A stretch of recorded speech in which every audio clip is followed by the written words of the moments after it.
Urine അനാലിസിസിന്റെ ആദ്യ രണ്ട് ഭാഗങ്ങൾ ഫിസിക്കൽ എക്സാമിനേഷൻ, കെമിക്കൽ എക്സാമിനേഷൻ എന്നിവ നാം പൂർത്തിയാക്കി. മൂന്നാമത്തെ ഭാഗമായ മൈക്രോസ്കോപ്പിക് എക്സാമിനേഷൻ ആണ് ഇന്ന് ഡിസ്കസ് ചെയ്യുന്നത്. യൂറിൻ മൈക്രോസ്കോപ്പി പ്രധാനമായിട്ട് ചെയ്യുന്നത് യൂറിൻ സെഡിമെന്റിൽ കാണപ്പെടുന്ന ഓർഗനൈസ്ഡ് ആൻഡ് അൺഓർഗനൈസ്ഡ് കണ്ടന്റ്സിനെ മനസ്സിലാക്കാൻ വേണ്ടിയിട്ടാണ്. യൂറിൻ സെഡിമെന്റ് എന്ന് പറഞ്ഞ് ഉദ്ദേശിക്കുന്നത് യൂറിനിൽ കാണപ്പെടുന്ന ഇൻസോല്യൂബിൾ ആയിട്ടുള്ള ഘടകങ്ങളെയാണ്, അലിഞ്ഞു ചേരാത്ത ഘടകങ്ങൾ. യൂറിൻ കെമിക്കൽ എക്സാമിനേഷനിൽ പ്രധാനമായിട്ട് നാം മനസ്സിലാക്കിയത് യൂറിൻ അലിഞ്ഞു ചേർന്നിരിക്കുന്ന സോല്യൂബിൾ ആയിട്ടുള്ള ഘടകങ്ങളെ കുറിച്ചായിരുന്നു. പക്ഷെ ധാരാളം ഘടകങ്ങൾ ലയിച്ചു ചേരാത്തവയുണ്ട്. ആ ലയിച്ചു ചേരാത്ത ആ ഘടകങ്ങളെയാണ് നാം മൈക്രോസ്കോപ്പിക് എക്സാമിനേഷനിൽ കൂടി മനസ്സിലാക്കുന്നത്. അങ്ങനെയുള്ള ഘടകങ്ങളെ നാം യൂറിൻ സെഡിമെന്റ്, കാരണം സെഡിമെന്റ് എന്ന് വിളിക്കാൻ കാരണം ഇൻസോല്യൂബിൾ ആയിട്ടുള്ള വസ്തുക്കളെ നമുക്ക് അടിയിക്കാൻ സാധിക്കും. അങ്ങനെയുള്ള വസ്തുക്കളാണ്, അങ്ങനെയുള്ളവയാണ് നാം സെഡിമെന്റ് എന്ന് വിളിക്കുന്നത്.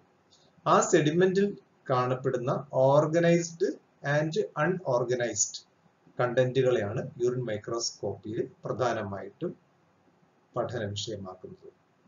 Specimen. Early morning clean catch midstream sample is preferred. Early morning sample എന്താണെന്ന് നമുക്കറിയാം. ഒരു ദിവസം നമ്മൾ എഴുന്നേറ്റ് ആദ്യത്തെ യൂറിൻ സാമ്പിളിനെയാണ് നമ്മൾ ഏർലി മോർണിംഗ് സാമ്പിൾ എന്ന് പറയുന്നത്. ക്ലീൻ ക്യാച്ച് എന്ന് പറഞ്ഞാൽ external genitalia soap and water ഉപയോഗിച്ച് ക്ലീൻ ചെയ്യുക, അതിനുശേഷം കളക്ട് ചെയ്യുന്നതിന് നമ്മൾ ക്ലീൻ ക്യാച്ച് എന്ന് പറയുന്നു. മിഡ് സ്ട്രീം സാമ്പിൾ എന്ന് പറഞ്ഞാൽ ആദ്യം പുറത്തേക്ക് വരുന്ന യൂറിൻ നമ്മൾ കളക്ട് ചെയ്യുന്നില്ല, അത് പുറത്ത് അവോയ്ഡ് ചെയ്യുന്നു, അതിനുശേഷം വരുന്ന യൂറിൻ നമ്മൾ കളക്ട് ചെയ്യുന്നു. അതിനാണ് നമ്മൾ മിഡ് സ്ട്രീം സാമ്പിൾ എന്ന് പറയുന്നത്. ഇപ്പൊ സ്പെസിഫിൻ ആയിട്ട് early morning clean catch mid stream sample ആണ് മൈക്രോസ്കോപ്പിക് എക്സാമിനേഷന് പ്രിഫർ ചെയ്യുന്നത്. ഇതിന്റെ ഉപയോഗങ്ങളെ കുറിച്ച് നോക്കാം. മൈക്രോസ്കോപ്പിക് എക്സാമിനേഷന്റെ പ്രയോജനങ്ങളെ കുറിച്ച് നോക്കാം. Diagnosis of urinary tract infections, നമ്മുടെ മൂത്രവ്യൂഹത്തിൽ ഉണ്ടാകുന്ന ഇൻഫെക്ഷൻസ്, അണുബാധ, അത് ഡയഗ്നോസ് ചെയ്യാൻ യൂറിൻ മൈക്രോസ്കോപ്പി സഹായിക്കുന്നു. യൂറിനറി ട്രാക്ട് ഇൻഫെക്ഷൻസ് UTI എന്ന ഷോർട്ട് ഫോമിൽ അറിയപ്പെടുന്നു. രണ്ടാമതായി റീനൽ കാൽക്കുലേ. റീനൽ കാൽക്കുലേ എന്ന് പറഞ്ഞാൽ കിഡ്നി സ്റ്റോൺ, മൂത്രത്തിൽ കല്ല് എന്നൊക്കെ നാം കേൾക്കാറുള്ള കിഡ്നി സ്റ്റോൺസ് ഡയഗ്നോസ് ചെയ്യാൻ വേണ്ടിയിട്ട് യൂറിൻ മൈക്രോസ്കോപ്പി സഹായിക്കുന്നു. പിന്നീട് haematuria. Haematuria means the presence of blood in urine. പല സാഹചര്യങ്ങൾ കൊണ്ട്, പല കാരണങ്ങൾ കൊണ്ട് യൂറിനിൽ ബ്ലഡിന്റെ പ്രസൻസ് ഉണ്ടാകാം. നോർമലി ഉണ്ടാകാറില്ല, പല രോഗങ്ങളിൽ ഉണ്ടാകാം. അപ്പോൾ യൂറിനിലുള്ള ബ്ലഡിന്റെ പ്രസൻസ് കണ്ടുപിടിക്കാൻ മൈക്രോസ്കോപ്പി സഹായിക്കുന്നു. പിന്നീടുള്ളത് പാരസൈറ്റിക് ഡിസീസ് ആണ്. നമ്മുടെ യൂറിനറി സിസ്റ്റത്തിനെ ബാധിക്കുന്ന പാരസൈറ്റിക് ഡിസീസുകൾ ഡയഗ്നോസ് ചെയ്യാൻ വേണ്ടിയിട്ട് മൈക്രോസ്കോപ്പിക് എക്സാമിനേഷൻ ഉപയോഗപ്പെടുത്താം. Kidney diseases. കിഡ്നി ഡിസീസ് എന്ന് പൊതുവെ പറയുമ്പോൾ നെഫ്രോസിസും നെഫ്രൈറ്റിസും നെഫ്രോട്ടിക് സിൻഡ്രോം, കിഡ്നിയുടെ മാലിഗ്നൻസി എല്ലാം ഇതിൽ ഉൾപ്പെടുന്നു. ഇത്തരത്തിലുള്ള രോഗങ്ങളും കണ്ടുപിടിക്കാൻ വേണ്ടിയിട്ടാണ് യൂറിൻ മൈക്രോസ്കോപ്പി സാധാരണ രീതിയിൽ ഉപയോഗപ്പെടുന്നത്.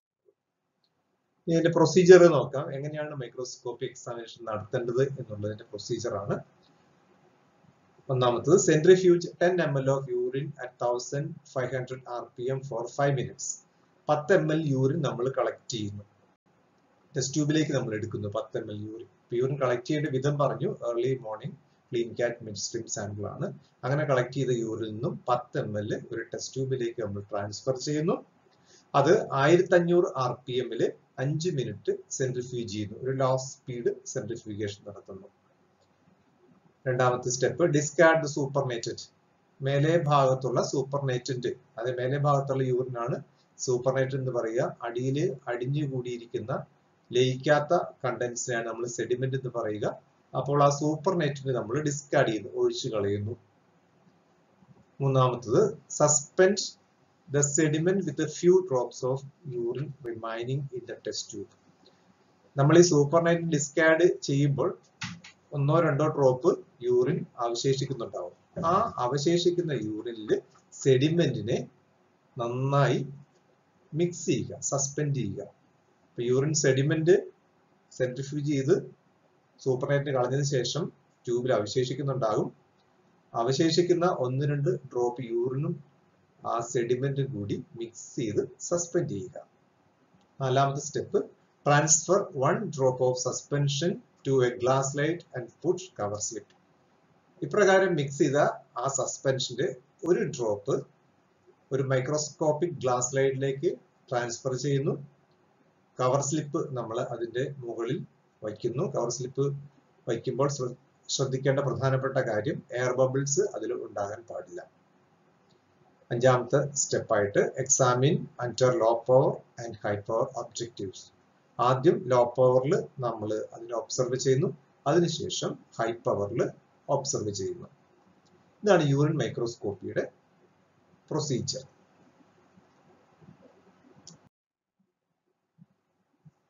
ഓർഗനൈസ്ഡ് കണ്ടന്റ്സിനെ കുറിച്ചും അൺഓർഗനൈസ്ഡ് കണ്ടന്റ്സിനെ കുറിച്ചും നാം പറഞ്ഞു. യൂറിൻ മൈക്രോസ്കോപ്പിയുടെ ലക്ഷ്യം എന്ന് പറയുന്നത് തന്നെ യൂറിനിൽ കാണുന്ന ഓർഗനൈസ്ഡ് ആൻഡ് അൺഓർഗനൈസ്ഡ് കണ്ടന്റ്സിനെ കണ്ടെത്തുക എന്നുള്ളതാണ്. ഓർഗനൈസ്ഡ് കണ്ടന്റ്സിൽ പ്രധാനമായിട്ട് കാണുന്നത് പസ് സെൽസ് എന്ന് പറഞ്ഞാൽ WBC വൈറ്റ് സെൽസ് ആണ്. എരിത്രോസൈറ്റ്സ് അഥവാ RBC അഥവാ red blood cells, epithelial cells, casts, bacteria, parasites, fungi. ഇതാണ് പ്രധാനമായിട്ട് കാണപ്പെടുന്ന ഓർഗനൈസ്ഡ് കണ്ടന്റ്സ്. അൺഓർഗനൈസ്ഡ് കണ്ടന്റ്സിൽ ക്രിസ്റ്റൽസ് എന്ന് പറഞ്ഞാൽ പരൽ രൂപത്തിലുള്ള നിയതമായ ആകൃതിയോട് കൂടിയ രാസവസ്തുക്കളെയാണ് നമ്മൾ ക്രിസ്റ്റൽസ് എന്ന് പറയുന്നത്. അതുപോലെ അമോർഫസ് സെഡിമെന്റ്സ്. അമോർഫസ് ആ വാക്കിന്റെ അർത്ഥം തന്നെ പ്രത്യേക ഒരു ആകൃതി ഇല്ലാത്തതിനെയാണ് നമ്മൾ അമോർഫസ് എന്ന് പറയുക. ക്രിസ്റ്റൽസുമായിട്ടുള്ള പ്രധാന വ്യത്യാസം, ക്രിസ്റ്റലുകൾക്ക് നിയതമായ ഷേപ്പ് ഉണ്ട്, ആകൃതിയുണ്ട്. അമോർഫസ് സെഡിമെന്റുകൾക്ക്, അതും കെമിക്കൽസ് തന്നെയാണെങ്കിലും വ്യക്തമായ ഒരു കൃത്യമായ ഒരു ഷേപ്പ് ഇല്ലാത്തത് കൊണ്ടാണ് അവയെ നമ്മൾ അമോർഫസ് സെഡിമെന്റ്സ് എന്ന് വിളിക്കുന്നത്. ഇപ്പൊ യൂറിൻ മൈക്രോസ്കോപ്പിയിൽ 2 രീതിയിലുള്ള കണ്ടന്റുകളെ നമ്മൾ എക്സാമിൻ ചെയ്യുന്നു, ഓർഗനൈസ്ഡ് കണ്ടന്റ്സും അൺഓർഗനൈസ്ഡ് കണ്ടന്റ്സും.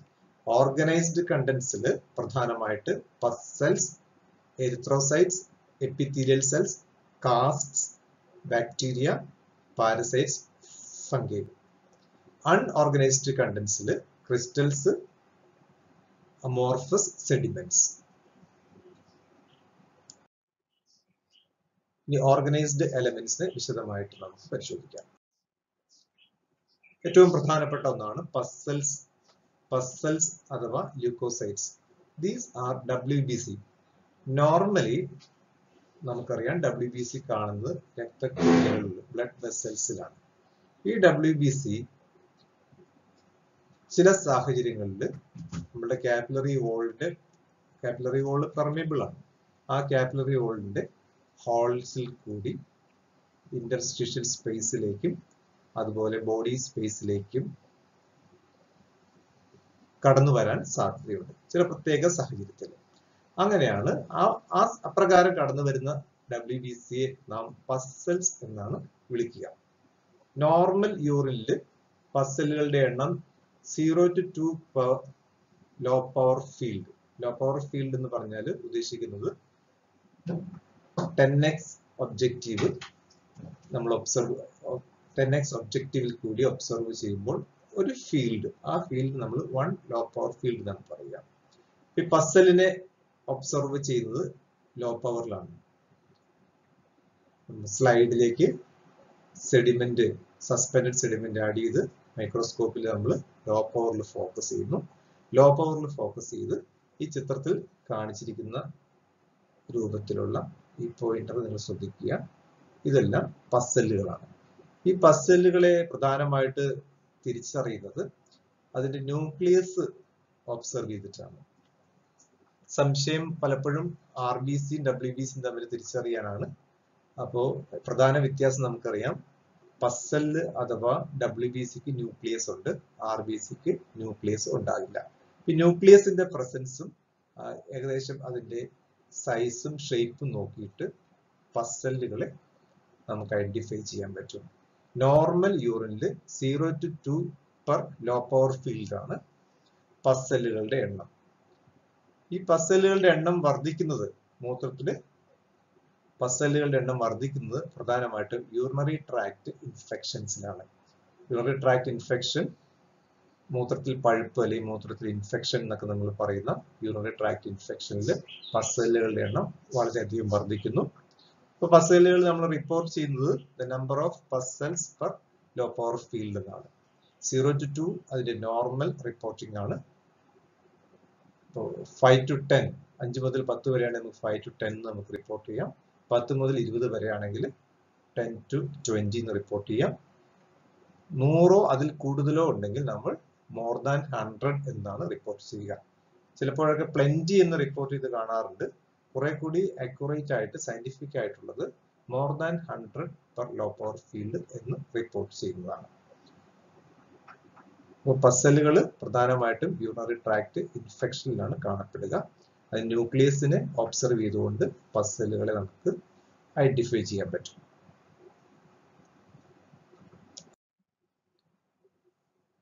RBC അഥവാ എരിത്രോസൈറ്റ്. നോർമൽ യൂറിനില് RBC കാണാറില്ല. അപ്പോൾ RBCയുടെ പ്രസൻസ് കുറഞ്ഞ അളവിലാണെങ്കിലും അത് സിഗ്നിഫിക്കന്റ് ആണ്, പ്രാധാന്യമുള്ളവയാണ് എന്ന് നമുക്ക് മനസ്സിലാക്കാം. RBCയെ ഒബ്സർവ് ചെയ്യുന്നത് ഹൈ പവറിലാണ്. ഹൈ പവർ ഫീൽഡ് ആണ് ഈ കാണിച്ചിരിക്കുന്നത്. അപ്പൊ മുമ്പ് ചിത്രത്തിൽ കാണിച്ച WBCയേക്കാൾ വലുപ്പത്തിൽ ഇത് തോന്നാൻ കാരണം WBCയെ നമ്മൾ ലോ പവറിലായിരുന്നു ഫോക്കസ് ചെയ്തത്. ഇത് ഹൈ പവറിലാണ് ഫോക്കസ് ചെയ്തത്. ഇപ്പൊ ഈ RBC നോക്കുമ്പോൾ തന്നെ അതിന്റെ ഉള്ളിൽ ന്യൂക്ലിയസ് പോലെ കാണാം. അത് ന്യൂക്ലിയസ് അല്ല. RBCയുടെ ഷേപ്പ് നമുക്കറിയാം ബൈക്കോൺകേവ് ഷേപ്പ് ആണ്. ആ ബൈക്കോൺകേവ് ഷേപ്പ് ഉള്ളത് കൊണ്ട് മധ്യഭാഗത്ത്, സെൻട്രൽ ഭാഗത്ത് തിൻ ഏരിയ ആണ് നമുക്ക് ന്യൂക്ലിയസ് പോലെ തോന്നുന്നത്. ന്യൂക്ലിയസ് അല്ല എന്നുള്ളത് പ്രത്യേകം ശ്രദ്ധിക്കണം. RBC WBC തമ്മിൽ തിരിച്ചറിയാനുള്ള പ്രധാന മാർഗം ഞാൻ പറഞ്ഞു ന്യൂക്ലിയസിന്റെ പ്രസൻസ് ആണ്. RBCക്ക് ന്യൂക്ലിയസ് ഇല്ല.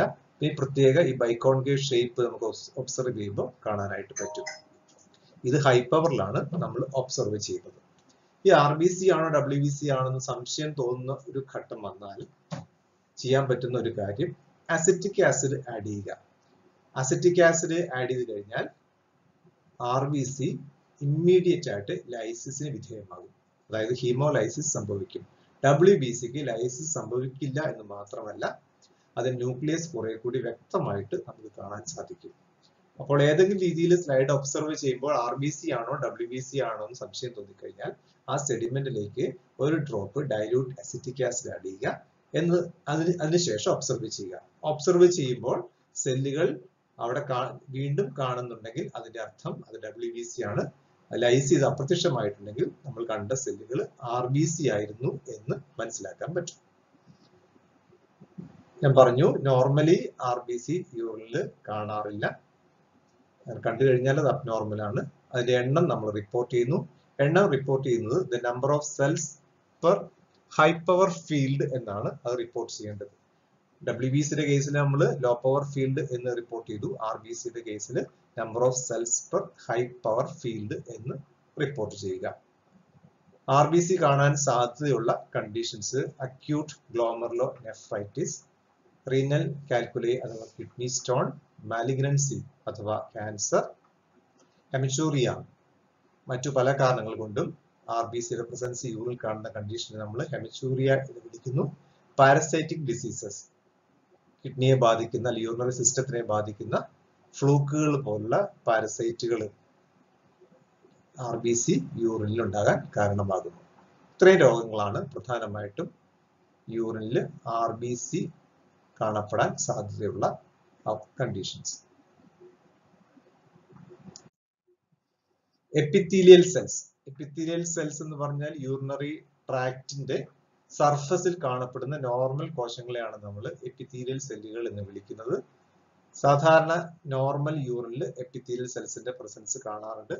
എപ്പിത്തീലിയൽ സെൽസിന്റെ ചിത്രം നോക്കിയാൽ നമുക്കറിയാം വലിയ സെല്ലുകളായിരിക്കാം. അതിനൊരു ന്യൂക്ലിയസ്, യൂഷ്വലി സെൻട്രലി ലൊക്കേറ്റഡ് ന്യൂക്ലിയസും വലിപ്പം കൂടിയ സെല്ലുകൾ. ഈ സെല്ലുകളെ ഒബ്സർവ് ചെയ്യുന്നത് ലോ പവറിലാണ്. ലോ പവർ ഒബ്ജക്റ്റീവില് ഈ സെല്ലുകൾ നമുക്ക് കാണാം. നോർമൽ യൂറിനിൽ 0 to 2 per low power field normal ആയിട്ട് നമ്മൾ പരിഗണിക്കുന്നു. Increased number is seen renal disease. Severe ആയിട്ടുള്ള റീനൽ ഡിസീസുകളിൽ, കിഡ്നി രോഗങ്ങളിൽ ഈ എപ്പിത്തീലിയൽ സെൽസിന്റെ എണ്ണം വർദ്ധിക്കാം. എപ്പിത്തീലിയൽ സെൽസ് പൊതുവെ നമുക്ക് ഐഡന്റിഫൈ ചെയ്യാൻ എളുപ്പമാണ്, കാരണം അതിന്റെ ആ പെക്യുലർ ഷേപ്പ് കൊണ്ട് നമുക്ക് അതിനെ കൃത്യമായിട്ട് ഐഡന്റിഫൈ ചെയ്യാൻ സാധിക്കുന്നു. ശ്രദ്ധിക്കേണ്ട സംഗതി, അത് ഒബ്സർവ് ചെയ്യേണ്ടത് ലോ പവർ ഒബ്ജക്റ്റീവിലാണ്. Bacteria. Normal fresh urine is sterile. Normal fresh ആയിട്ടുള്ള യൂറിൻ സ്റ്റെറൈൽ ആണ്. അതിൽ ബാക്ടീരിയകൾ ഉണ്ടാകാനുള്ള ഒരു സാധ്യതയുമില്ല. കാരണം നമ്മുടെ യൂറിനറി ട്രാക്ട് സ്റ്റെറൈലാണ്. ബ്ലഡ് സ്റ്റെറൈലാണെന്ന് നമുക്കറിയാം. അതുപോലെ യൂറിനറി ട്രാക്റ്റും യൂറിനും സ്റ്റെറൈലാണ്. അപ്പൊ അതുകൊണ്ട് തന്നെ യൂറിൽ കാണുന്ന ബാക്ടീരിയയുടെ പ്രസൻസ് അബ്നോർമൽ ആണ്. പക്ഷെ ബാക്ടീരിയയുടെ പ്രസൻസ് അബ്നോർമൽ ആണെന്ന് പറയുമ്പോൾ ഒന്ന് രണ്ട് കാര്യങ്ങൾ നമ്മൾ ശ്രദ്ധിക്കേണ്ടതായിട്ടുണ്ട്. ഒന്നാമത്, യൂറിന്റെ കളക്ഷൻ പ്രോപ്പർ അല്ല, ക്ലീൻ ക്യാച്ച് യൂറിൻ അല്ല എന്നുണ്ടെങ്കിൽ യൂറിനറി ട്രാക്റ്റിന് പുറമേയുള്ള ഭാഗങ്ങൾ, ഔട്ട്സൈഡ് യൂറിനറി ട്രാക്റ്റിലുള്ള ചില ബാക്ടീരിയകൾ നമ്മൾ യൂറിൻ എടുക്കുന്ന പ്രോസസ്സ് തെറ്റാണെങ്കിൽ ആ യൂറിനിൽ കലരാൻ സാധ്യതയുണ്ട്. അപ്പൊ അത് കണ്ടാമിനേഷൻ ആണ്. അപ്പൊ അങ്ങനെയുള്ള യൂറിൻ നമ്മൾ കുറെ സമയത്തേക്ക് 1-2 മണിക്കൂർ സമയം യൂറിൻ റൂം ടെമ്പറേച്ചറിൽ കീപ്പ് ചെയ്ത് കഴിഞ്ഞാൽ ഇതിൽ കണ്ടാമിനേഷൻ ആയിട്ട് പുറമേ നിന്ന് കലർന്ന ബാക്ടീരിയകൾ വളർന്ന് എണ്ണത്തിൽ പെരുകാൻ സാധ്യതയുണ്ട്. അപ്പം മൈക്രോസ്കോപ്പിക് എക്സാമിനേഷൻ നടത്തുമ്പോൾ ധാരാളം ബാക്ടീരിയകൾ കാണാം. അപ്പൊ ഒരിക്കലും വിചാരിക്കരുത് ഇത് നമ്മുടെ യൂറിനറി ട്രാക്റ്റിൽ നിന്ന് വന്നതാണ്. അത് കണ്ടാമിനേഷൻ ആണ്. അപ്പൊ കണ്ടാമിനേഷൻ ആണോ അല്ലയോ എന്ന് തിരിച്ചറിയാനായിട്ടുള്ള ഒരു മാർഗം, ബാക്ടീരിയയോടൊപ്പം പസ് സെല്ലുകൾ കൂടി കണ്ടു കഴിഞ്ഞാൽ മാത്രമേ അതിന് സിഗ്നിഫിക്കൻസ് ഉള്ളൂ. പസ് സെല്ലുകൾ എന്ന് പറഞ്ഞാൽ നമുക്കറിയാം നോർമൽ യൂറിനിൽ 1-2 കാണും. കൂടുതൽ അളവിൽ പസ് സെല്ലുകളും ബാക്ടീരിയകളും കാണുക ആണെങ്കിൽ അതിന്റെ അർത്ഥം യൂറിനറി ട്രാക്ട് ഇൻഫെക്ഷൻ ഉണ്ട് എന്നുള്ളതാണ്. ഈ ചിത്രത്തിൽ നോക്കിയാൽ ബാക്ടീരിയ നമുക്ക് കാണാൻ പറ്റും. ബാക്ടീരിയകൾ അവിടെ ഇവിടെയായിട്ട് ചെറിയ സിലിണ്ടറിക്കൽ ഷേപ്പിലുള്ള ബാക്ടീരിയകൾ കാണുന്നുണ്ട്. നോർമലി ബാക്ടീരിയകൾ കാണാറില്ല. ബാക്ടീരിയകൾ കാണാൻ 2 സാധ്യതകളാണുള്ളത്. ഒന്ന്, ശരിയല്ലാത്ത രീതിയിൽ കളക്ട് ചെയ്ത യൂറിൻ ആണെങ്കിൽ കണ്ടാമിനേഷൻ ആയിട്ട് ബാക്ടീരിയ കാണാം. രണ്ടാമത്തെ കേസ് എന്ന് പറയുന്നത് യൂറിനറി ട്രാക്ട് ഇൻഫെക്ഷൻ ആണ്. യൂറിനറി ട്രാക്ട് ഇൻഫെക്ഷൻ ആണെങ്കിൽ ബാക്ടീരിയ മാത്രമായിരിക്കില്ല, ആ കൂട്ടത്തിൽ ധാരാളം പസ് സെല്ലുകൾ കൂടി കാണാനുള്ള സാധ്യതയുണ്ട്. ബാക്ടീരിയ യൂറിൻ കാണുന്ന കണ്ടീഷൻ നമ്മൾ ബാക്ടീരിയൂറിയ എന്നാണ് വിളിക്കുക. അടുത്തത് കാസ്റ്റുകളാണ്. കാസ്റ്റുകൾ എന്ന് പറഞ്ഞാൽ microscope cylindrical structures produced by the kidney and present in the urine mainly in certain disease states. Normal ആയിട്ടുള്ള യൂറിനിൽ അപൂർവമായിട്ടാണ് കാസ്റ്റുകൾ എന്ന് പറയുന്ന ഘടകങ്ങൾ കാണുക. ഈ കാസ്റ്റുകൾ ഒരു സിലിണ്ടറിക്കൽ ഷേപ്പുള്ള വസ്തുക്കളാണ്. ഇതൊക്കെ എങ്ങനെയാണ് സിലിണ്ടറിക്കൽ ഷേപ്പ് ഉണ്ടായത് എന്ന് നമുക്ക് നോക്കാം. They form in the distal convoluted tubule and collecting duct of nephron. ഇപ്പൊ നെഫ്രോണിന്റെ സ്ട്രക്ചർ ഒന്ന് മനസ്സിലേക്ക് കൊണ്ടുവരിക.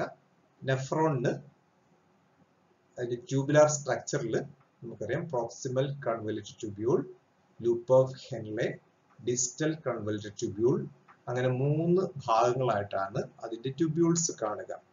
ഈ ട്യൂബ്യൂളുകളിൽ ഡിസ്റ്റൽ അവസാന ഭാഗത്തുള്ള ഡിസ്റ്റൽ കൺവല്യൂട്ടഡ് ട്യൂബ്യൂളുകളും അതേപോലെ ഈ ഡിസ്റ്റൽ കൺവല്യൂട്ടഡ് ട്യൂബ്യൂളെല്ലാം ഓപ്പൺ ചെയ്യുന്ന കളക്ടിംഗ് ഡക്റ്റുകളുണ്ട്. ഈ കളക്ടിംഗ് ഡക്റ്റുകൾ ഇതെല്ലാം സിലിണ്ടറിക്കൽ ആയിട്ടുള്ള ട്യൂബ് പോലുള്ള സ്ട്രക്ചേഴ്സ് ആണ്. ഇങ്ങനെയുള്ള ഈ ഡിസ്റ്റൽ കൺവല്യൂട്ടഡ് ട്യൂബ്യൂളിലും അതുപോലെ കളക്ടിംഗ് ഡക്റ്റിലുമാണ് ഈ കാസ്റ്റുകൾ ഫോം ചെയ്യുന്നത്. അതുകൊണ്ടാണ് ഈ കാസ്റ്റുകൾക്ക് സിലിണ്ടറിക്കൽ ഷേപ്പ് ഉള്ളത്. അതായത് ഈ ട്യൂബുകളുടെ ഉള്ളിൽ ഫോം ചെയ്യുന്നത് കൊണ്ട് ആ ട്യൂബുകളുടെ ഷേപ്പ് ഉണ്ടാകുന്നു. ഈ ട്യൂബുകളിൽ ഫോം ചെയ്തതിനു ശേഷം യൂറിന്റെ കൂടെ അവിടുന്ന് ഇളകി പുറത്തേക്ക് വരുന്നു. അതുകൊണ്ടാണ് അവയ്ക്ക് സിലിണ്ടറിക്കൽ ഷേപ്പ് കാണപ്പെടുന്നത്. ഇതുണ്ടാവാനായിട്ടുള്ള കാരണം എന്ന് പറയുന്നത് ഈ കളക്ടിംഗ് ഡക്റ്റുകളിലും അതുപോലെ ഡിസ്റ്റൽ കൺവല്യൂട്ടഡ് ട്യൂബ്യൂളിലും കാണുന്ന ടാം ഫോസ്ഫോൾ എന്ന് പറയുന്ന ഒരുതരം പ്രോട്ടീനുകളുണ്ട്. ഒരുതരം വിസ്കസ് ആയിട്ടുള്ള പ്രോട്ടീനുകളാണ്. ഈ പ്രോട്ടീനുകളിൽ ആ ഭാഗത്തുണ്ടാകുന്ന അബ്നോർമൽ കണ്ടന്റുകൾ എൻറ്റാങ്കിൾ ചെയ്ത് കുടുങ്ങിയിട്ടാണ് ഈ കാസ്റ്റുകൾ ഫോം ചെയ്യുക. അപ്പൊ അബ്നോർമൽ കണ്ടന്റ്സ് ഉണ്ടെങ്കിൽ ആ അബ്നോർമൽ കണ്ടന്റ്സ് ഈ TH എന്ന് പറയുന്ന ആ പ്രോട്ടീനുമായിട്ട് ചേർന്ന് ട്യൂബ്യൂളുകളുടെ ഷേപ്പില് സിലിണ്ടറിക്കൽ ഷേപ്പില് ഫോം ചെയ്യുന്ന ഘടകങ്ങളെയാണ് നാം കാസ്റ്റുകൾ എന്ന് വിളിക്കുക. അപ്പോൾ അത് ഡിഫൈൻ ചെയ്യുന്നത് ഇങ്ങനെയാണ്: microscopic cylindrical structures produced by kidney and present in urine in diseases. Microscopic ഘടകങ്ങളാണ്, സിലിണ്ടറിക്കൽ ഷേപ്പ് ആണ്. അതിന്റെ കളക്ടിംഗ് ഡക്റ്റുകളിലും അതുപോലെ ഡിസ്റ്റൽ കോൺവെന്റഡ് ട്യൂബ്യൂളിലുമാണ് ഇത് ഫോം ചെയ്യുന്നത്. അതുകൊണ്ട് അതിന്റെ സിലിണ്ടറിക്കൽ ഷേപ്പ് വരുന്നു. അവിടെയുള്ള അബ്നോർമൽ ആയിട്ടുള്ള പല ഘടകങ്ങളും TM പ്രോട്ടീനുമായിട്ട് ചേർന്ന് സിലിണ്ടറിക്കൽ ഷേപ്പിൽ ഫോം ചെയ്യുന്ന ആ ഘടകങ്ങളെയാണ് നമ്മൾ കാസ്റ്റുകൾ എന്ന് വിളിക്കുന്നത്. നോർമലി 1-2 തരത്തിലുള്ള കാസ്റ്റുകൾ നോർമലായിട്ട് കാണാം. പക്ഷെ എല്ലാ കാസ്റ്റുകളും തന്നെ, മറ്റെല്ലാ കാസ്റ്റുകളും തന്നെ റീനൽ ഡിസീസുകളുടെ ഇൻഡിക്കേഷൻ ആണ്. പ്രധാനപ്പെട്ട കാസ്റ്റുകൾ: hyaline cast, red cell cast, white cell cast, granular cast, epithelial cast, waxy cast, fatty cast.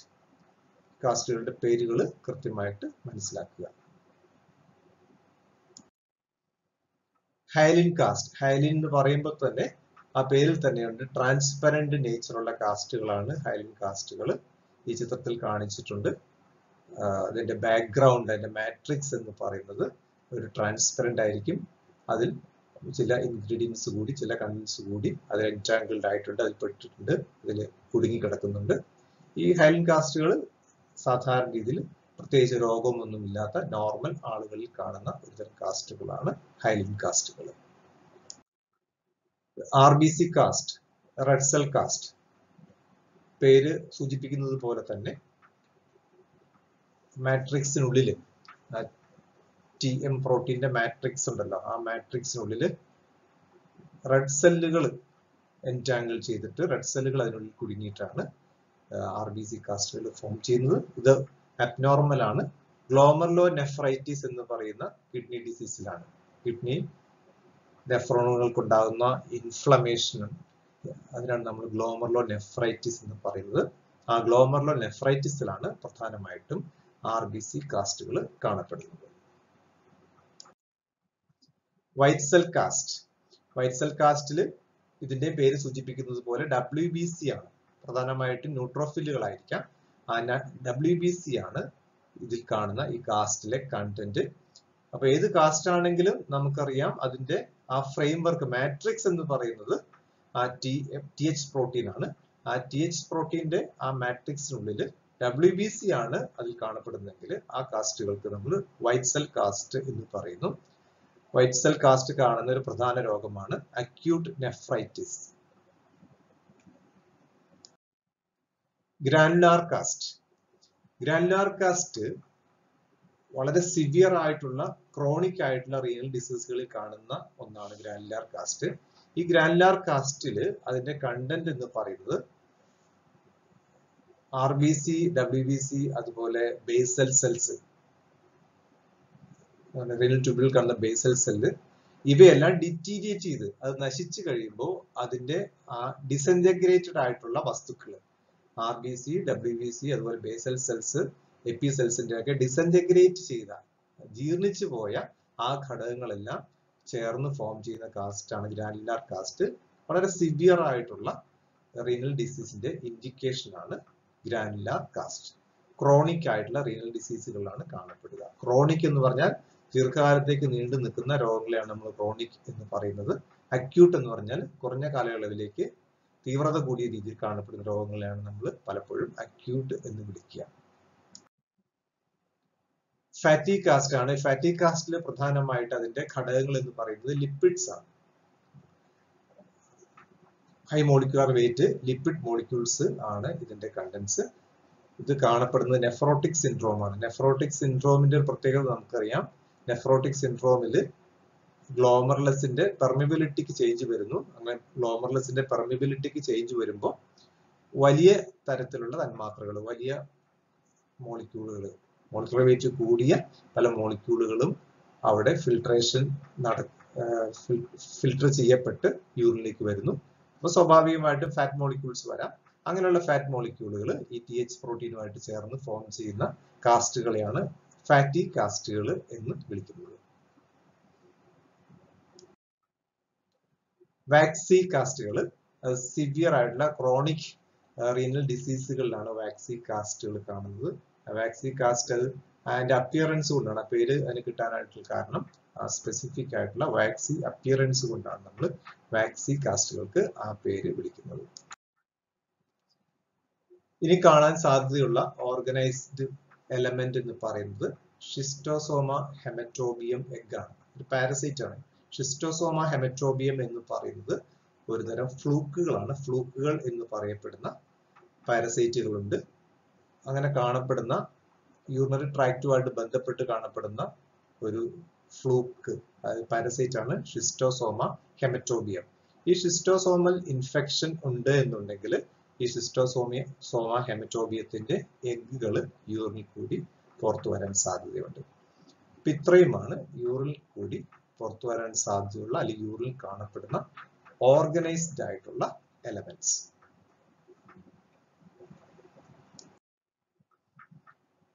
ഇത് നമുക്ക് അൺഓർഗനൈസ്ഡ് എലമെന്റ്സിലേക്ക് നോക്കാം.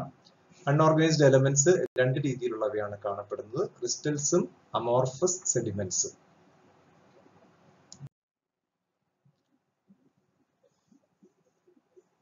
ക്രിസ്റ്റൽസ് പല ഗ്രൂപ്പുകളായിട്ട് നമ്മൾ വേർതിരിക്കാറുണ്ട്. അസിഡിക് യൂറിൽ കാണുന്ന ക്രിസ്റ്റൽസ് ക്രിസ്റ്റൽസ് സെഡിമെന്റ്സ് നമുക്ക് ആദ്യം നോക്കാം. അസിഡിക് യൂറിൻ, നോർമൽ യൂറിൻ എന്ന് പറയുന്ന അസിഡിക് ആണ്. അസിഡിക് യൂറിൽ കാണുന്ന പ്രധാനപ്പെട്ട crystals and sediments amorphous urates, uric acid crystals, calcium oxalate crystals. അത് കൃത്യമായിട്ട് നമ്മൾ അതിനെ ക്ലാസിഫൈ ചെയ്ത് നോട്ട് ചെയ്യേണ്ടതായിട്ടുണ്ട്.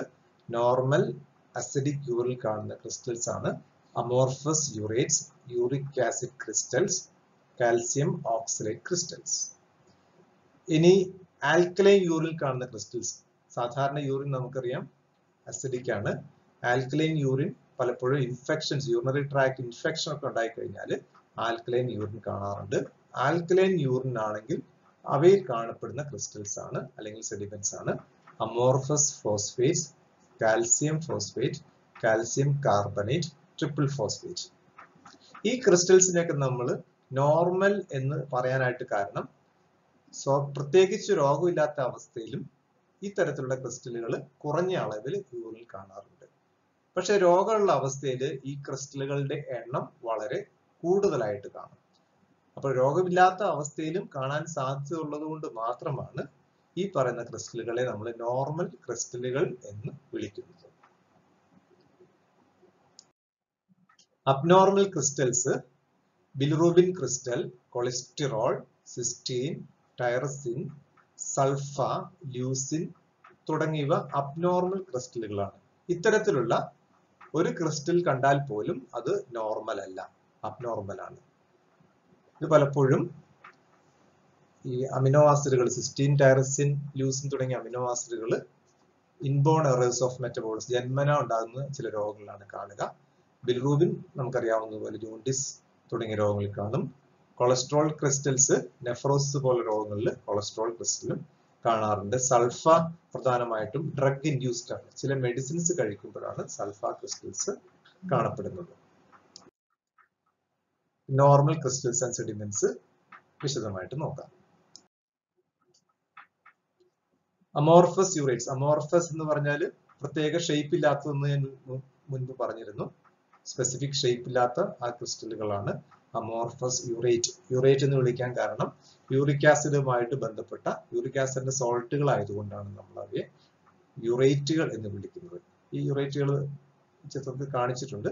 അതായത് ഒരു സ്പെസിഫിക് ആയിട്ടുള്ള ഷേപ്പ് ഒന്നും ഇല്ലാതെ പൊടി പോലെ കാണപ്പെടുന്ന ആ ക്രിസ്റ്റലുകൾ, ആ സെഡിമെന്റ്സ് ആണ് amorphous urates. Uric acid crystals, uric acid ക്രിസ്റ്റൽസിന് ഡയമണ്ട് ഷേപ്പ് ആണ്. ഡയമണ്ട് ആകൃതിയിലുള്ള, വജ്രാകൃതിയിലുള്ള ചിത്രം നോക്കിയാൽ നമുക്ക് കാണാൻ പറ്റും. വജ്രാകൃതിയിൽ കാണുന്ന ഈ ക്രിസ്റ്റലുകളെയാണ് നമ്മൾ യൂറിക് ആസിഡ് ക്രിസ്റ്റൽസ് എന്ന് വിളിക്കുക. നോർമലി യൂറിക് ആസിഡ് ക്രിസ്റ്റൽസ് കാണാറുണ്ട്. യൂറിക് ആസിഡ് ക്രിസ്റ്റൽസിന്റെ എണ്ണം വളരെ കൂടുകയാണെങ്കിൽ അത് അബ്നോർമൽ ആണ്. ഇനിയുള്ളത് കാൽസ്യം ഓക്സലേറ്റ് ക്രിസ്റ്റൽസ് ആണ്. കാൽസ്യം ഓക്സലേറ്റ് ക്രിസ്റ്റലുകളുടെ ഷേപ്പ് എൻവലപ്പ് ഷേപ്പ് ആണ്. നമ്മൾ കത്തൊക്കെ അയക്കുന്ന കവറിന്റെ ഷേപ്പ്, ചെറിയ കവറുകൾ ഉണ്ടല്ലോ, പോസ്റ്റ് കവറൊക്കെ, ആ കവറിന്റെ ഷേപ്പാണ് അത് നമ്മൾ എൻവലപ്പ് ഷേപ്പ് എന്നാണ് പറയുക, കാൽസ്യം ഓക്സലേറ്റ് ക്രിസ്റ്റൽസ്. ഈ ക്രിസ്റ്റൽസിന്റെയും എണ്ണം ക്രമാതീതമായി കഴിഞ്ഞാൽ അത് പലപ്പോഴും റീനൽ കാൽക്കുലിയുടെ കിഡ്നി സ്റ്റോണിന്റെ ഒക്കെ ഒരു ഇൻഡിക്കേഷൻ ആണ് കാൽസ്യം ഓക്സലേറ്റ് ക്രിസ്റ്റൽസിന്റെ എണ്ണം കൂടുതലായിട്ട് കാണുന്നത്. ഈ ക്രിസ്റ്റലുകൾ ഒബ്സർവ് ചെയ്യുമ്പോൾ ഞാൻ സൂചിപ്പിച്ചിരുന്നു, നമ്മൾ ഇവയെല്ലാം റിപ്പോർട്ട് ചെയ്യുന്നത് ഹൈ പവറിലാണ് ഒബ്സർവ് ചെയ്തിട്ട് റിപ്പോർട്ട് ചെയ്യുക. Then number per high power field ആയിട്ടാണ് ക്രിസ്റ്റൽസ് റിപ്പോർട്ട് ചെയ്യുക. ആൽക്കലൈൻ യൂറിനിൽ കാണുന്ന ക്രിസ്റ്റൽസ് ആണ് നമ്മൾ നോക്കുന്നത്. അമോർഫസ് ഫോസ്ഫേറ്റ്, ഇത് മുമ്പ് കണ്ടത് അസിഡിക് യൂറിനിലായിരുന്നു, ഇത് ആൽക്കലൈൻ യൂറിനിൽ കാണപ്പെടുന്നവയാണ്. അമോർഫസ് ഫോസ്ഫേറ്റ് ഷേപ്പില്ലാത്ത ഫൈൻ ആയിട്ടുള്ള ഗ്രാന്യൂൾസ് ആയിട്ടാണ് കാണുന്നത് amorphous phosphate sediments. Calcium phosphate, calcium phosphate specific shape ഉണ്ട്, ഒരു കത്തിയുടെ ഒക്കെ ആകൃതിയിൽ, ഒരു സ്റ്റിലറ്റോ പ്രിസം ഷേപ്ഡ് ആണ്. പ്രിസം എന്ന് പറഞ്ഞാൽ മൾട്ടി ഡയമെൻഷനൽ ആണ്, പല ഡയമെൻഷൻസ് ഉള്ള വസ്തുവാണ് നമ്മൾ പ്രിസം എന്ന് പറയുക. അത് 3 ഡയമെൻഷണൽ ഫിഗർ ആണ്. അപ്പോൾ സ്റ്റിലറ്റോ ഷേപ്പിലുള്ള പ്രിസം പോലുള്ള ക്രിസ്റ്റലുകളാണ് കാൽഷ്യം ഫോസ്ഫേറ്റ് ക്രിസ്റ്റൽസ്. ഇത് ആൽക്കലൈൻ യൂറിനിൽ കാണുന്ന ക്രിസ്റ്റലാണ്. ഇനിയും ആൽക്കലൈൻ യൂറിനിൽ കാണുന്നത് കാൽഷ്യം കാർബണേറ്റ് ക്രിസ്റ്റൽസ് ആണ്. കാൽഷ്യം കാർബണേറ്റ് ക്രിസ്റ്റൽസിന്റെ ഷേപ്പ് സ്പെറിക്കൽ സ്പിയർ ഷേപ്പും കാണും, അതുപോലെ ഡംബൽ ഷേപ്പും കാണും. ഡംബലിന്റെ ആകൃതിയിൽ ഈ കാണുന്നവയെല്ലാം ഡംബൽ ഷേപ്പിലുള്ള കാൽസ്യം കാർബണേറ്റ് ക്രിസ്റ്റൽസ് ആണ്. ആൽക്കലൈൻ യൂറിനിലാണ് ഇത് കാണപ്പെടുക, ഡബിൾ ഷേപ്പ്. അതുപോലെ സ്പെറിക്കൽ ഷേപ്പിലും കാണാം. Triple phosphate crystal, triple phosphate ക്രിസ്റ്റലിന്റെ പ്രത്യേകത അതിന്റെ ഷേപ്പ് കോഫിൻ ലിഡ് ഷേപ്പ് എന്നാണ് പറയുക, ശവപ്പെട്ടിയുടെ അടപ്പിന്റെ ആകൃതി. അപ്പൊ ഇതിന്റെ പ്ലെയിൻസ് എന്ന് നോക്കിയാൽ നമുക്കറിയാം, 1 2 3 4 പ്ലെയിനുകളുണ്ട്. ഇത്തരത്തിലുള്ള ക്രിസ്റ്റലുകളാണ് ട്രിപ്പിൾ ഫോസ്ഫേറ്റ് ക്രിസ്റ്റൽസ്. ആ പെക്യുലർ ഷേപ്പ് കൊണ്ട് നമുക്ക് അത് തിരിച്ചറിയാൻ പറ്റും. ഇനി അബ്നോർമൽ ക്രിസ്റ്റൽസ് നോക്കാം. ബിൽറൂബിൻ ക്രിസ്റ്റൽ ഞാൻ പറഞ്ഞു, പ്രധാനമായിട്ട് അത് കാണപ്പെടുന്നത് ജോണ്ടിസ് തുടങ്ങിയ രോഗങ്ങളിലാണ്. Bilirubin crystals yellow colour crystals ആണ്, നീഡിൽ ഷേപ്പ് ആണ്. പർട്ടിക്കുലർ ഷേപ്പ് നോക്കുക, നീഡിൽ ഷേപ്പ് ഇങ്ങനെ അഗ്ലോമറേറ്റ് ചെയ്ത് കൂടിച്ചേർന്ന നീഡിൽ ഷേപ്പുള്ള ക്രിസ്റ്റലാണ് ബിൽറൂബിൻ ക്രിസ്റ്റൽസ്. കൊളസ്ട്രോൾ ക്രിസ്റ്റലിന്റെ പ്രത്യേകത അത് റെക്ടാങ്കുലർ ആണ്, ചതുരാകൃതിയിലാണ്, പക്ഷെ നോച്ചസ് ഉണ്ടാവും. ഇങ്ങനെ ചില ഭാഗം ഇൻകംപ്ലീറ്റ് ആയിട്ട് ഇതുപോലെ നോച്ചസ്. റെക്ടാങ്കിൾ ആണെങ്കിൽ നമുക്കറിയാം അത് ലൈൻസ് എല്ലാം പാരലൽ ആയിരിക്കും, പക്ഷെ ഇവിടെ ചില നോച്ചുകൾ, ചില കുറച്ചിലുകൾ ഉള്ള ആ ഷേപ്പിനെയാണ് നമ്മൾ നോച്ചഡ് റെക്ടാങ്കുലർ ഷേപ്പ് എന്ന് വിളിക്കുന്നത്. കൊളസ്ട്രോൾ ക്രിസ്റ്റൽസ് നെഫ്രോസിസ് പോലെ രോഗങ്ങളിലാണ് കൊളസ്ട്രോൾ ക്രിസ്റ്റൽ യൂറിനിൽ എക്സ്ക്രീറ്റ് ചെയ്യപ്പെടുക. സിസ്റ്റീൻ, ഇത് അമിനോ ആസിഡ് ക്രിസ്റ്റൽ ആണ്, ഫ്ലാറ്റ് ആയിട്ടുള്ള ഹെക്സഗോണൽ ആണ്. ഇതിന്റെ വശങ്ങൾ എണ്ണി നോക്കുക, 1 2 3 4 5 6 ഹെക്സഗോണൽ ഷേപ്പിലുള്ള ഫ്ലാറ്റ് ആയിട്ടുള്ള ക്രിസ്റ്റൽ ആണ് സിസ്റ്റീൻ. സിസ്റ്റിനൂറിയ എന്ന് പറഞ്ഞാൽ ഞാൻ മുമ്പ് സൂചിപ്പിച്ചതുപോലെ ഇൻബോൺ എറർ ഓഫ് മെറ്റബോളിസം ആണ്, ജന്മനാൽ ഉണ്ടാകുന്ന ജനറ്റിക് ഡിസോർഡർ ആണ്, ജീൻ റിലേറ്റഡ് ഡിസോർഡർ ആണ്. ആ കണ്ടീഷനിൽ ഈ സിസ്റ്റീൻ ക്രിസ്റ്റൽസ് യൂറിനിൽ കൂടി എക്സ്ക്രീറ്റ് ചെയ്യുന്നു. ഇത് ടൈറസിൻ മറ്റൊരു അമിനോ ആസിഡ് ആണ്, അതും നീഡിൽ ഷേപ്പ് ആയിട്ടുള്ള ക്രിസ്റ്റൽസ് ആണ്. ഇങ്ങനെ ഫൈൻ നീഡിൽ ഷേപ്പ് ബണ്ടിലായിട്ടാണ് എക്സ്ക്രീറ്റ് ചെയ്യുക. ടൈറസിനൂറിയ എന്ന് പറയുന്നതും ജനറ്റിക് ഡിസോർഡർ ആണ്, ജന്മനാൽ ഉണ്ടാകുന്ന രോഗമാണ് ടൈറസിനൂറിയ. ആ ടൈറസിനൂറിയയിലും ഇതുപോലുള്ള ക്രിസ്റ്റലുകൾ എക്സ്ക്രീറ്റ് ചെയ്യപ്പെടുന്നു. ഈ ക്രിസ്റ്റലുകൾ സൂചിപ്പിച്ച അബ്നോർമൽ ക്രിസ്റ്റലുകൾ ഒന്നും തന്നെ പൂർണ്ണ ആരോഗ്യവാനായ ഒരാൾ യൂറിനിൽ കാണാറില്ല. ഏതെങ്കിലും രീതിയിലുള്ള രോഗങ്ങൾ വരുമ്പോഴാണ് ഇത്തരത്തിലുള്ള ക്രിസ്റ്റലുകൾ യൂറിനിൽ കൂടി എക്സ്ക്രീറ്റഡ് ആകുന്നത്. സൾഫണാമൈഡ് ഫ്ലാറ്റ് നീഡിലാണ്, മറ്റേത് ഫൈൻ നീഡിലാണെങ്കിൽ ഇത് ഫ്ലാറ്റ് നീഡിലാണ്. സൾഫണാമൈഡ്സ് എന്ന് പറയുന്ന ഒരു ഗ്രൂപ്പ് ഓഫ് ഡ്രഗ്സ് ഉണ്ട്, മെഡിസിൻസ് ഉണ്ട്. ആ മെഡിസിൻസ് കഴിക്കുമ്പോൾ ഈ ക്രിസ്റ്റലുകൾ യൂറിനിൽ കൂടി എക്സ്ക്രീറ്റ് ചെയ്യാറുണ്ട്. ഇത് പ്രത്യേകിച്ച് രോഗത്തിന്റെ ലക്ഷണമല്ല, നമ്മൾ കഴിക്കുന്ന മെഡിസിന്റെ ഒരു മാനിഫെസ്റ്റേഷൻ ആണ് സൾഫണാമൈഡ് ക്രിസ്റ്റൽസ്. ഇനിയുള്ളത് ല്യൂസിൻ ക്രിസ്റ്റൽ ആണ്, ബ്രൗൺ സ്പിയർ വിത്ത് കോൺസെൻട്രിക് സർക്കിൾസ്. ബ്രൗൺ ആണ് കളറ്, സ്പിയർ ആണ്, സ്പെറിക്കൽ ആണ്. അതിനുള്ളിൽ കോൺസെൻട്രിക് ആയിട്ടുള്ള സർക്കിളുകൾ കാണുന്നുണ്ടല്ലോ, ഒന്നിനു ഉള്ളിൽ മറ്റൊന്നായിട്ട് ഇങ്ങനെ സർക്കിളുകൾ കാണുന്നു. ഈ ആകൃതിയിൽ കാണുകയാണ് ലൂസിൻ ക്രിസ്റ്റൽസ്. ഇതും ഇൻബോൺ എറർ ഓഫ് മെറ്റബോളിസം ആണ്. ജന്മന ഉണ്ടാകുന്ന ചില ഡിസോർഡേഴ്സിന്റെ ഭാഗമായിട്ടാണ് ഇത്തരത്തിലുള്ള ക്രിസ്റ്റൽസ് കാണുക. അപ്പൊ ഇത്രയുമാണ് അൺഓർഗനൈസ്ഡ് എലമെന്റ്സ്. അൺഓർഗനൈസ്ഡ് എലമെന്റ്സിനെ നമ്മൾ ഒബ്സർവ് ചെയ്യുന്നത് ക്രിസ്റ്റൽസ് ആണെങ്കിലും അതുപോലെ തന്നെ അമോർഫസ് ആയിട്ടുള്ള സെഡിമെന്റ്സ് ആണെങ്കിലും ഒബ്സർവ് ചെയ്യുന്നത് ഹൈ പവറിലാണ്. ഹൈ പവറിൽ എത്ര എണ്ണം, the number per high power ഫീൽഡിലാണ് നമ്മൾ റിപ്പോർട്ട് ചെയ്യുന്നത്. കാസ്റ്റുകൾ, മുമ്പ് നമ്മൾ പഠിച്ച ഓർഗനൈസ്ഡ് കാസ്റ്റുകൾ, അവയെ നമ്മൾ റിപ്പോർട്ട് ചെയ്യുന്നത് low power, the number per low power ഫീൽഡിലാണ് കാസ്റ്റുകൾ റിപ്പോർട്ട് ചെയ്യുക. RBC നമ്മൾ ഹൈ പവറിൽ റിപ്പോർട്ട് ചെയ്യുന്നു. ഒരിക്കൽ കൂടി നമുക്ക് നോക്കാം. പസൽസ് റിപ്പോർട്ട് ചെയ്യുന്നത് ലോ പവറിൽ, RBC ഹൈ പവറിൽ റിപ്പോർട്ട് ചെയ്യുന്നു. എപ്പിത്തീലിയൽ സെൽസ് ലോ പവറിൽ റിപ്പോർട്ട് ചെയ്യുന്നു. കാസ്റ്റുകൾ ലോ പവറിൽ റിപ്പോർട്ട് ചെയ്യുന്നു. ദെൻ ക്രിസ്റ്റൽസും ബാക്കിയുള്ള സെഡിമെന്റ്സ്, അമോർഫസ് ആയിട്ടുള്ള സെഡിമെന്റ്സ് നമ്മൾ റിപ്പോർട്ട് ചെയ്യുന്നത് ഹൈ പവറിലാണ്, HPF-ലാണ്. ഇത്രയുമാണ് യൂറിൻ മൈക്രോസ്കോപ്പിയുമായിട്ട് ബന്ധപ്പെട്ട പ്രധാനപ്പെട്ട കാര്യങ്ങൾ. Thank U.